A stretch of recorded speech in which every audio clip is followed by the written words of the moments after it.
paz. Então hoje estamos dando início, a essa entrevista muito especial com a Cláudia Gazola, paroquiana aqui da nossa comunidade, está desde 1975 aqui integrando a nossa comunidade com sua família, que veio para cá em 1975. Então hoje nós vamos fazer esse documentário especial em preparação para a festa desses 50 anos que a paróquia completou neste ano de 2022.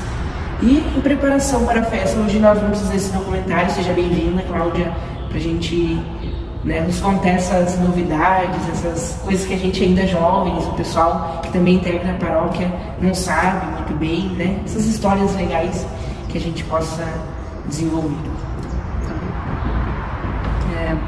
É uma alegria poder participar desse projeto, E é sempre gente mais jovem que tem essas iniciativas, a gente que é mais velha às vezes não, também enferrujado, Mas é uma coincidência muito grande, inclusive, a Igreja Nossa Senhora da Paz foi elevada à paróquia no mesmo dia exato que meu pai veio para Guaíba, para trabalhar aqui na fábrica da antiga Borregar, hoje CNPC.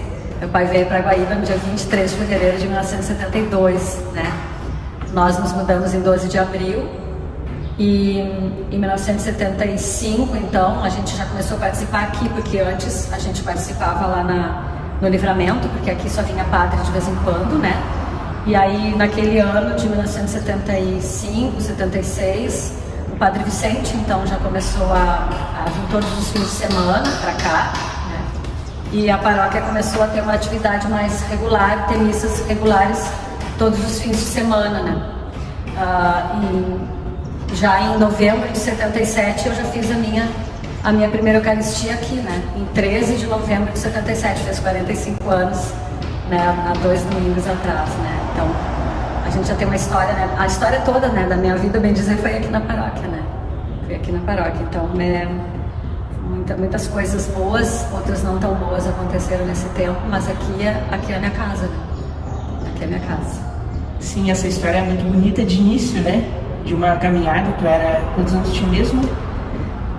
Quando eu fiz a comunhão, eu tinha quase 9. Eu fiz a comunhão 2 dias antes de fazer 9 anos.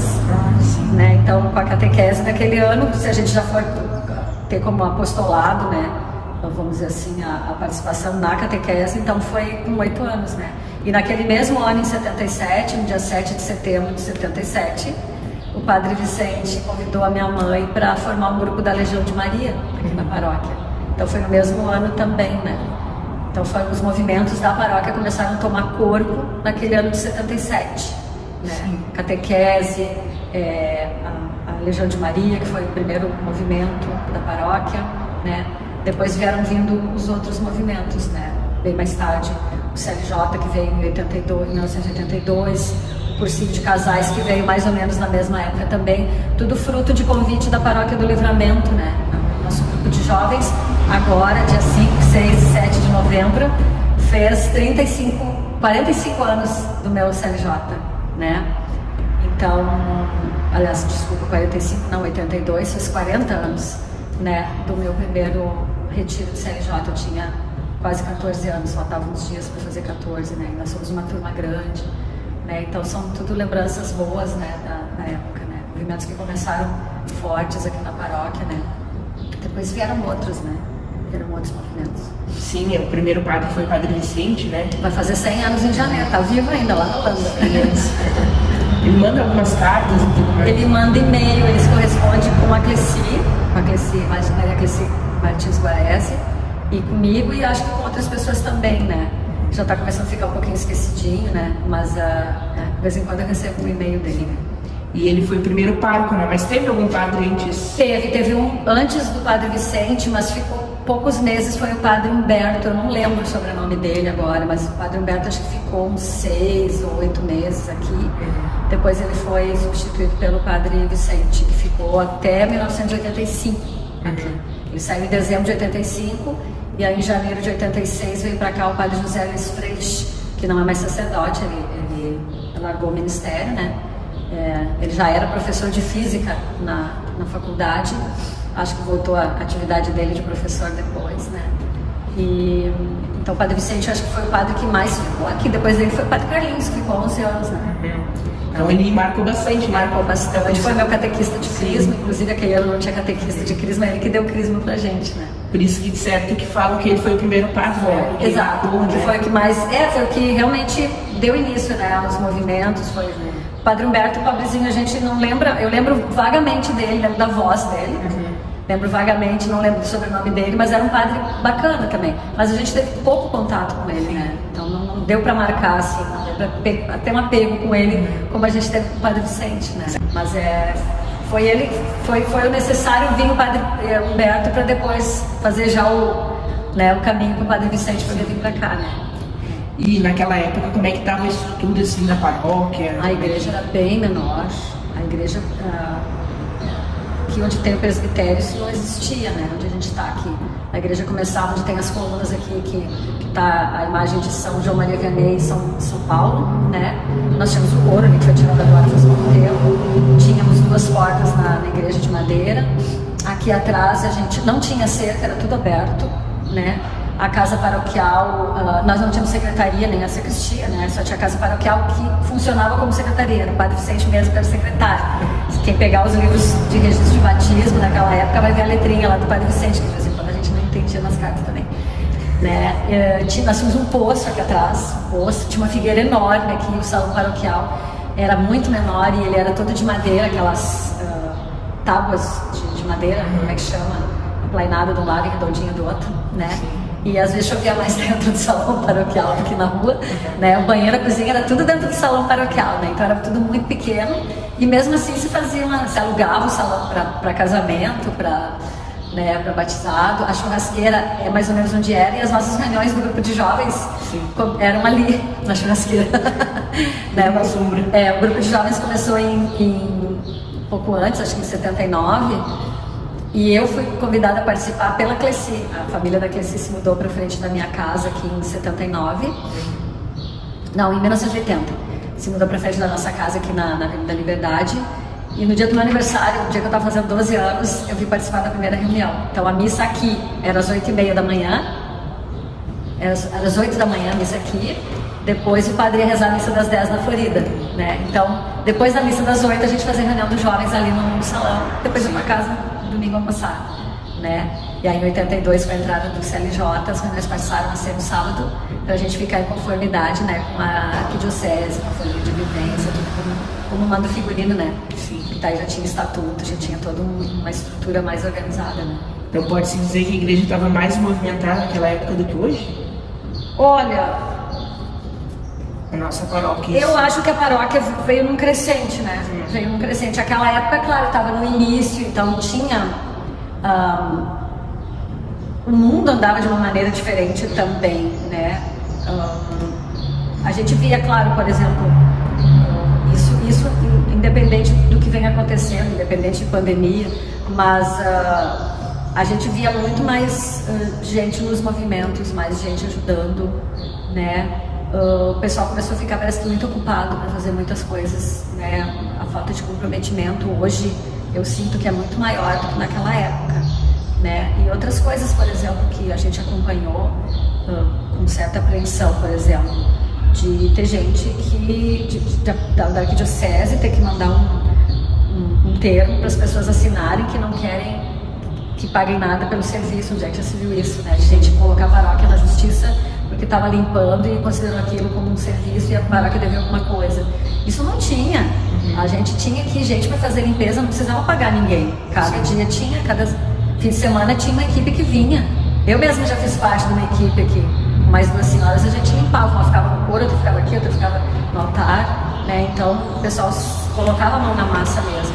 Mas também, né, apesar de ter algumas coisas negativas, né, hoje em dia, por exemplo, a gente vê muito mais e eu falo isso não só daqui, a gente vê em outros lugares, a gente vê, apesar de ter descomprometimento de muitas pessoas, a gente vê uma geração como a de vocês, comprometida, né? Apesar de às vezes não ter uma espiritualidade tão boa quanto naquela época tinha, mas uma geração que procura muito mais estudar sobre a fé do que naquela época, né? Na minha época mesmo de catequese, eu era muito bobinha, assim, não sabia nada.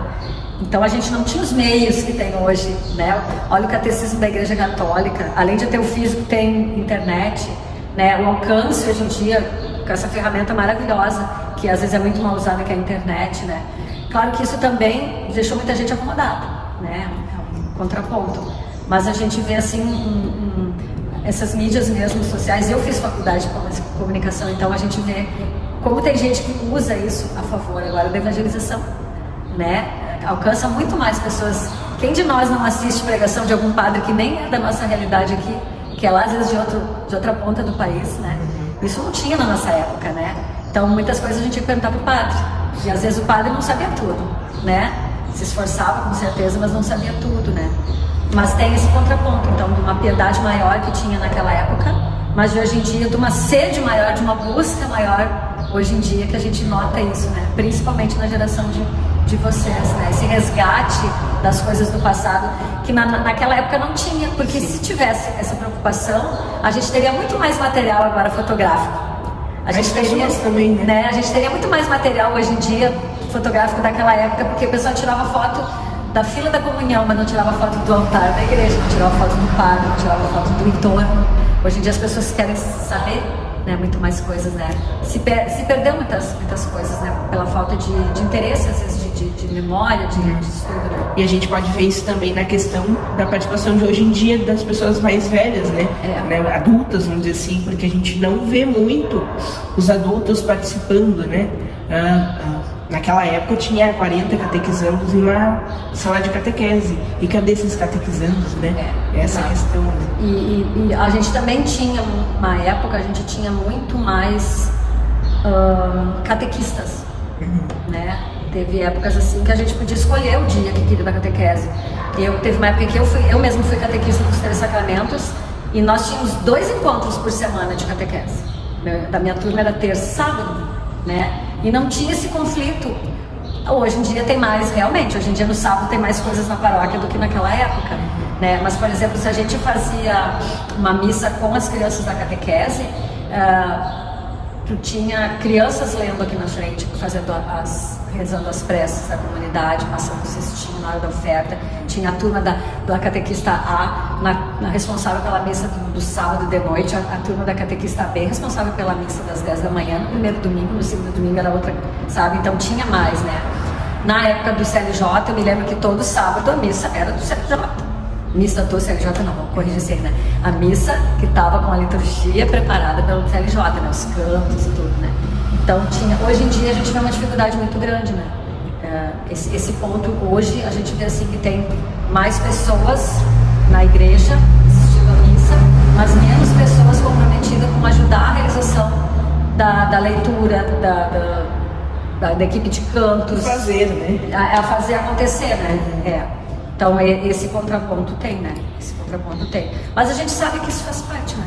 Isso faz parte, são picos, né? Que acontece. Mais uma perguntinha para acabar essa primeira parte, né, de nosso documentário. A questão, assim, eu não sei se tu saberia responder por que a paróquia, né, a comunidade, né, em si se tornou uma paróquia, né? Qual o pedido, qual o acontecimento, não sei se tu saberia me falar sobre isso. Eu acredito que o que a gente sabe aqui da igreja, né, Guaíba, então durante muito tempo foi balneário de Porto Alegre, até se emancipar em 14 de outubro de 1926. Então a gente pode ver aqui na Florida, na Alegria, na Vila Elza mesmo, as casas de praia. Então o pessoal de Porto Alegre vinha veranear aqui, né? Então, por isso a festa de Nossa Senhora da Paz, quando eu era criança, eu tinha até lá em casa, a mãe deve ter ainda, a gente tinha o seu Felipe Stahl, que foi um dos construtores aqui, um dos idealizadores da igreja, e acredito também ele deve ter feito o pedido para a arquidiocese, para se tornar uma paróquia. O seu Felipe Stahl foi um dos construtores, né? Ele morreu na véspera de uma festa daqui da paróquia, mas tem os santinhos, que faziam naquela época os santinhos, né? Com a lembrança do falecido. A festa sempre era no último domingo de janeiro. Por quê? Porque era o mês de veraneio.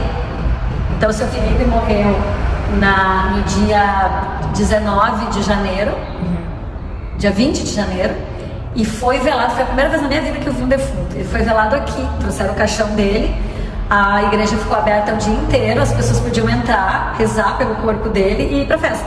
Era uma coisa muito assim, até meio estranha, né? E eu me lembro que eu entrei com a minha mãe, o pessoal aqui atrás festejando a festa, porque não deixaram, era vontade dele, inclusive, né, que a festa acontecesse. Então, acredito que a família deva ter decidido isso, que ia ter a festa igual, que já estava tudo planejado. Mas deixaram o caixãozinho com o corpo aqui, foi missa de corpo presente. Então, me lembro que eu tinha, né, os meus... Foi 78, eu acho que ele faleceu.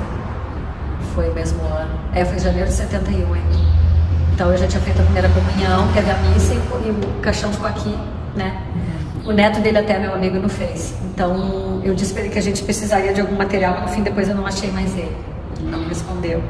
E aí, durante um tempo, ainda foi realizada a festa, sempre no último domingo de janeiro.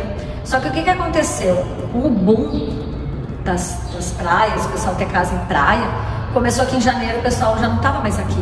Então aí o padre, ainda na época do Padre Vicente, já na década de 80, eu acredito que já foi no início da década de 80, eu não vou precisar agora que ano que foi, mas aí já resolveu antecipar a festa para outra época, porque já não daria para fazer em janeiro, porque não tinha público, né? O que aconteceu? O dia de Nossa Senhora da Paz, quando fundaram aqui a paróquia, foi o pessoal de Porto Alegre, escolheram o título de Nossa Senhora da Paz, só que a imagem de Nossa Senhora da Paz, ela tá com a coroa de rainha e ela tá junto com o menino Jesus, né? Nossa Senhora Rainha da Paz, o dia da festa é 9 de julho, tanto que é a festa da paróquia Nossa Senhora da Paz lá em Porto Alegre, nessa época ali, em julho. Aqui, a Nossa Senhora da Paz acabou ficando com a festa em janeiro por conta disso. Mas o dia dela, o que aconteceu? Em 25 de junho de 1981, Nossa Senhora começou a aparecer em Medjugorje, lá na antiga Iugoslávia, e se apresentou como Nossa Senhora da Paz. E daí o Padre Vicente disse, vamos mudar a festa para junho. Sim. Só que o que acontece? Em 1979, a gente já tinha começado a festa de São Cristóvão, né? Por iniciativa do Padre Vicente. Durante muito tempo ele teve um fusquinha azul, que era da paróquia. E aí um belo dia roubaram o fusquinha e quando encontraram ele depenado e incendiado. E a paróquia ficou sem carro muito tempo. O padre conseguiu um carro emprestado com o seu Miguel, do Livramento, um chevetinho azul. Mas o carro não era dele. E a gente não tinha pastoral de dízimo organizado. Tudo dependia do lucro da paróquia, da festa. Então o pai, que tinha um posto de perfil de caminhoneiro, deu ideia para o pai de fazer uma festa de São Cristóvão. Aí se renderam lá na casa do pai e da mãe, o padre ficou meio assim, mas acabaram, né, que consultaram outras pessoas e acabaram fazendo aquela festa no primeiro ano e deu certo. Veio muito caminhoneiro, né? E aí fizeram uma festa em 1980 e em 1981 já era a terceira festa, né? Até em 1980, em 1980 o seu Hilda e a dona Nemi já se juntaram, né, na festa ali, que foi que eles mudaram pra cá. E aí ajudou a engrossar mais o caldo dos festeiros, né, e ajudar mais na festa. E aí em 81 essa festa já era, vamos dizer assim, consagrada, tinha 3 anos. Então não daria pra mudar a festa de Nossa Senhora da Paz pra junho, porque julho tinha a festa dos caminhoneiros, 25 de julho de São Cristóvão. Julho e agosto por ali, né? Em agosto se decidiu bem depois, começou sempre no entorno de 25 de julho, que é o dia de São Cristóvão. E aí ficou muitos anos nessa época, né? Aí, o que eles fizeram? Lembraram da festa da Imaculada Conceição, no caso o Padre Vicente lembrou da festa da Imaculada Conceição, que é dogma mariano, né? E vamos puxar a festa, então, da Nossa Senhora da Paz para perto da festa de Nossa Senhora, da Imaculada Conceição de Nossa Senhora. E aí acabou que se decidiu por fazer. Então naquela época já tinha, então 82, 83, por aí já começou a se fazer em dezembro, né? Então, e aí acabou que ficou a festa por essa época de dezembro. Até hoje, né? Até hoje. E a festa de São Cristóvão, durante uns anos, ficou, eu acho que até 87, por aí. 86, 87, 88, por aí. A festa deve ter ficado em julho.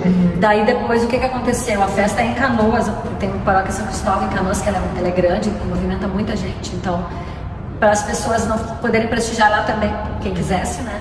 Então se optou por fazer e porque 25 de julho, 26, 27, muita gente não recebeu. Então e como a festa era dos caminhoneiros e a maioria deles recebe por quinzena, a maioria dos caminhoneiros no dia 25, 26, antes de virar o mês, não tinha dinheiro, né? Para não coincidir com o dia dos pais, se fez junto com o dia do padre, porque senão Nossa, tudo muito planejado, né? Tudo assim, Deus vai acomodando, Aham. Deus vai inspirando e as pessoas vão fazendo e o pessoal vai aceitando, alguns vão dando ideia, Vai né? fazendo parte, né, da E história. vai da igreja. crescendo, né? Vai crescendo, né? Uma coisa que chama bastante atenção, nós temos a estrutura, né, da matriz, que é a Nossa Senhora da Paz.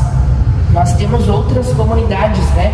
Temos a comunidade Santa Rita de Cássia, que não data quantos anos mais ou menos. É mais velha a comunidade da Santa Rita de Cássia. Eu acredito que a comunidade ela deve ter não a idade daqui da comunidade daqui, porque aqui já tem relatos e a gente vê pelas pedras ali, pelas pedras que a torre foi construída em 58, mas a comunidade Santa Rita funcionando como com missas e tudo, acredito que tem mais tempo que aqui a Paz. Ah, então a estrutura lá já estava... Foi a promessa de uma senhora que fez uma promessa que Santa Rita concedeu a ela, se eu não me engano, na cura do filho. Ela fez a promessa de doar o terreno e construir essa igreja, né? É um estilo de outro país, É né? um estilo bechamel alemão, né? Que é das... Isso, que parece uma grutinha, né? Uhum. De mãos rezando, né? Isso, né? Depois, na época do Padre Carlinhos, foi feito aquele aumento que descaracterizou um pouquinho do estilo original.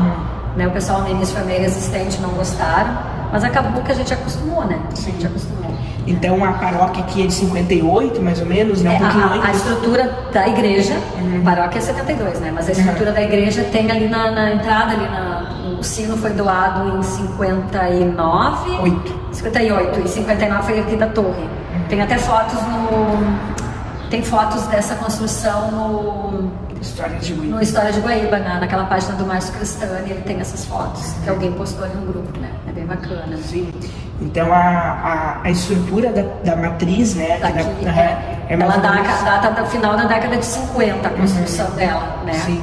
Mas antes já tinha, né? O pessoal, os moradores. Eu acredito que eles deviam ter isso uma judiaria, porque não ficou registrado, né? Não sei te dizer se foi registrado em algum lugar. Sim. Mas deviam se reunir já em alguma. Sem ser a igreja, de repente algum salão, como foi aqui na Alvorada, né? Na Sala Aparecida, tinha primeiro o salão paroquial para depois ter a igreja, né? Onde o povo se reúne, o povo. Né, Deus dá essa graça e constrói, né? Se não tem povo, não tem comunidade, né? Tem sentido, porque a comunidade é o povo, né? Sim. Aí então a gente tem a Santa Rita, né? Como primeira ali. Isso, a mais velha, depois a matriz. Aí depois aqui a Nossa Senhora Aparecida. Né? E depois a Nossa Senhora Aparecida, Isso. que tem 38 anos. Mais ou menos. Mais ou menos. Depois o Sagrado Coração de Jesus. Depois o Sagrado Coração de Jesus, né? As comunidades que integram, né? Integram, exatamente. E tudo sempre com muito sacrifício, porque tudo que é de Deus, e a gente vê isso até na vida dos santos, né? Tudo com muito sacrifício, né? Porque se o próprio Senhor sofreu para nos dar a redenção, por que a gente não vai sofrer também? E é tudo com muito custo, mas junto com isso vem muita graça, né? Sim. Então a gente vê as coisas feitas depois, né? Sente um coração assim com tanta alegria, porque Deus... tudo que vem com sacrifício, parece que a gente valoriza mais também, né? Então assim também foi, acredito que cada comunidade foi sendo construída com muito suor, com muitas lágrimas, mas também com muitos sorrisos, né? Com muita alegria, né? Cada um dando um pouquinho de si, uns dando mais mão de obra, outros dando dinheiro, alguns dando muita oração, né? Para ver se aquela é a vontade do Senhor também, né? Porque quando Deus não quer, as coisas não acontecem, né? A matriz era uma estrutura toda diferente, né? Ela era menor. E cada comunidade tem a sua realidade, né? Tem o seu perfil, né? Então a Santa Rita, a comunidade de Santa Rita tem um perfil diferente da comunidade da Paz, que é diferente da comunidade do Sagrado Coração, que é diferente da comunidade da Nossa Senhora Aparecida. Mas cada um tem, né? Uma coisa própria da paróquia também. E as suas raízes, a sua história, né? O amor, todas né? ligadas, né? Sim, o primeiro padre da estrutura, vou dizer assim, daqui da comunidade, né, da matriz aqui da Senhora da Paz, em 58, foi o padre José Schimberger, né? Que era pároco do Livramento. Porque aqui era uma comunidade que fazia parte da matriz de Guaíba. Sim, a Santa Rita também fazia parte, né? Isso, da matriz. Exatamente. Então todos eram, né, ligados à matriz como paróquia, né, como matriz municipal. E o padre José Schimberger foi o primeiro, até tem uma placa lá na frente indicando esse momento, né? Isso. Tem até uma escola com o nome dele, que foi muito importante. Estudei não. Também estudei. Então a gente vê bastante dessas histórias, né, que chamam bastante atenção, porque não tem pessoas daquela época de 58, né, de repente a sua mãe, né, não sei. Mas a mãe a gente não morava aqui, né? A gente não morava. Quem durante muito tempo ajudou nessa reconstrução do passado foi a dona Regina, a irmã do padre José Echever. Ah, sim. Ela morava ali na rua da igreja, na rua Pedras Brancas. Então ela que deve ter visto. Ela deve ter visto muita coisa, né? Tem uma foto também, se eu não me engano, no site do História de Guaíba, do padre vestido com aquelas roupas pré-conciliares, muito bonitas, né? E há uma fila de meninas e meninos para a primeira Eucaristia aqui na porta. E no fundo a gente via a Saba, a Sociedade dos Amigos do Bairro Alegria que tinha aqui. Sim. Né? Então é uma das fotos também que eu vi, deve ser muito bonito, né? Aquela época, né? As meninas todas de véu, pareciam umas noivas, né? Tinha um altar muito bonito ali no Livramento, inclusive, né? Também muito bonito daquela época, né? Essas histórias que vão, né, integrando nossa comunidade, o povo que está nos assistindo também, acredita que estejam mais interessados, né? A gente agora no próximo episódio, vamos dizer assim, vamos conversar mais sobre outras coisas aqui de nossa paróquia.